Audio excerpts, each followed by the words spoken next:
Viktor Ezin is a leading Russian analyst, suggested that the possibility of the F-35 aircraft carrying nuclear B-61 Mod 12 gravity bombs to be deployed on NATO bases in Lithuania or Latvia actually changes the status of these nuclear weapons.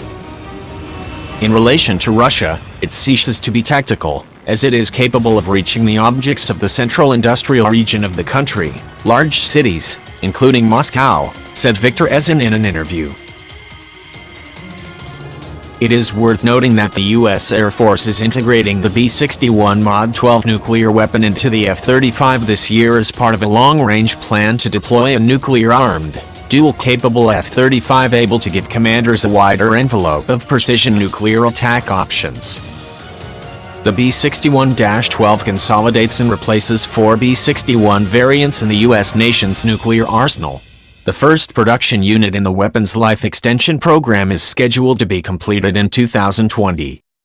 Maj Emily Grabowski, Air Force spokeswoman, also said, detailed risk reduction activities have been completed ensuring the F-35A is fully compatible with the B-61-12 weapon.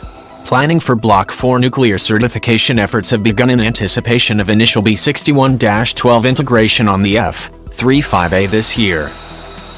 According to a statement released by the U.S. Air Force, the main purpose of F-35 Lightning II carrying B-61 Mod 12 nuclear weapons is for tactical deterrence.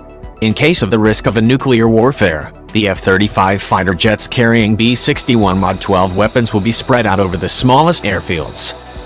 Unlike most aircraft that carry the B-61, the multi-role F-35 Lightning II is up to enable strike and anti-air attacks with enhanced lethality and survivability in hostile, anti-access airspace environments.